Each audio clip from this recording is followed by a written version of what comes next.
Hello my beautiful friends, and welcome back to our channel and today's video, which is another one on the topic of procrastination. Now this is not my first video on procrastination, check out the other videos in this playlist, but today is going to be a really high yield video, so stick around, you need to watch the first ones before you can benefit or extract some gems from this one too. In today's video, I've got another "Are you really procrastinating?" question. And this time I want to point out that we can't really know if we're procrastinating unless we've made clear plans as to what we were supposed to be doing with this time. So in the last video we talked about this concept that a lot of us hold about ourselves and what's right and what we should be doing, which is that we should be productive all of the time. And we talked about how that works to our detriment because when we think that we should be productive all of the time, we can't recognize the limitations of our brain, our attention, our focus, our bodies, and their need for rest. And so we can't delineate when we're truly following through with this procrastination habit or when we're actually just depleted and we need to rest. Now today we're talking about another really important fundamental concept here, which is if we didn't make plans as to what we're going to do, we don't know if we're procrastinating or not. We don't know if the problem is procrastination itself or if the problem is with planning or making decisions.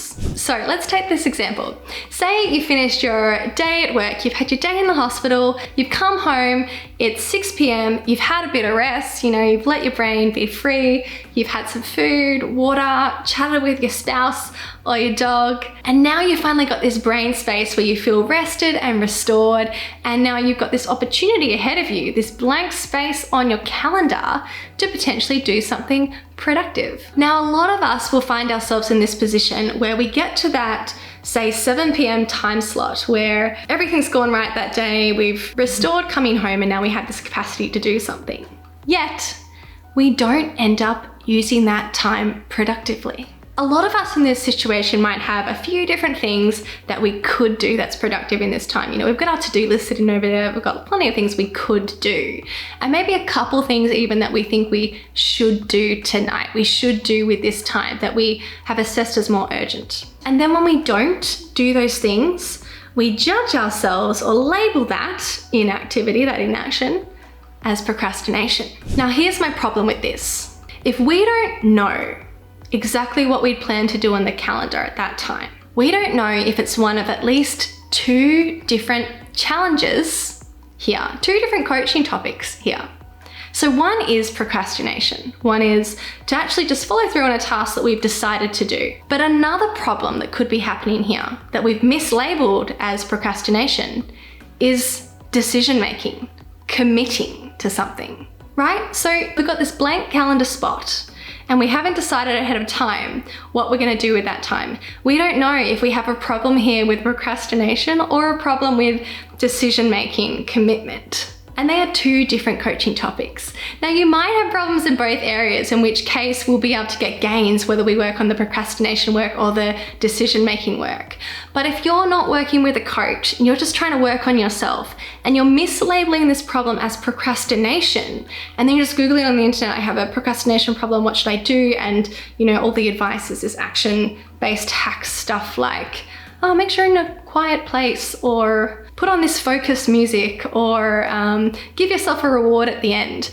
You're trying all these procrastination hacks, but you've actually got a problem with decision making here. So from my perspective as a coach, I want to isolate these variables and work out what's actually high yield for you to work on. And you can start to do this by yourself as well.